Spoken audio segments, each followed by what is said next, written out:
Namo Phat. Thanks so much for joining me for our daily check-in.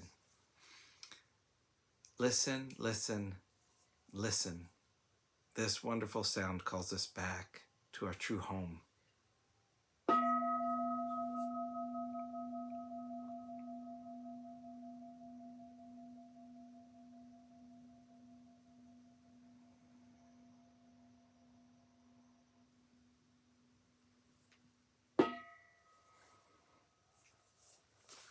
The second mindfulness training.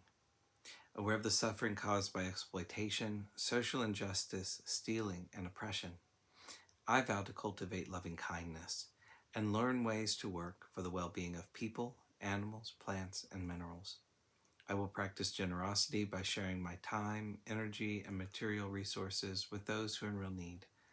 I'm determined not to steal and not to possess anything that should belong to others. I will respect the property of others, but I will prevent others from profiting from human suffering or the suffering of other species on Earth.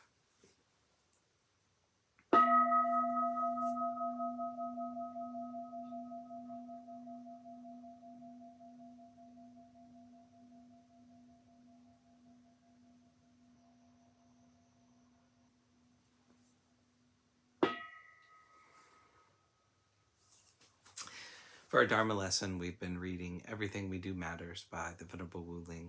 We're continuing today in Chapter 8, Transforming Greed and Anger.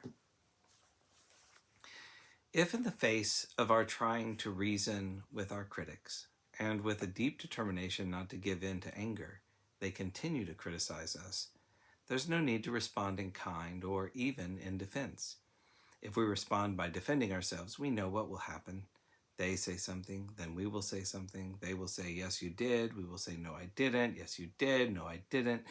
This goes on, with both of us becoming louder and angrier. Neither one of us is accomplishing anything other than planting more seeds for criticism, unhappiness, and anger in the future.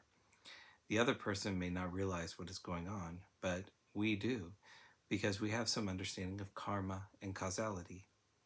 Everything arises from the mind. What we say and do now will determine what happens in our future. If we argue, we plant the seeds for acrimony in our future. If we are considerate, we plant the seeds for thoughtfulness in our future. If we appreciate the fact that this person has helped us to repay a karmic debt and consequently react with kindness by deciding to have any anger stop here and now, then we have planted the seeds for understanding in our future. When we start planting more seeds of consideration and selfless concern for the welfare of others, we will create good conditions in our future, as well as contribute to a better future for others. We can start doing this by realizing that as much as a person irritates us now, if we do not stop the escalation of anger, it will only get worse. The person who is irritating us now will keep doing so even more in the future, and the result will be two persons getting frustrated and angry, not just one, not just you. For his sake as well as our own, we need to stop this ugly exchange of anger. Ideally, we will no longer worry about how we feel, but be focused on how the other person feels, on how to free them from pain and unhappiness. At this point, we'll be acting in accordance with our true nature, and the goodness that we create will be immeasurable and even enough to positively influence our current lifetime.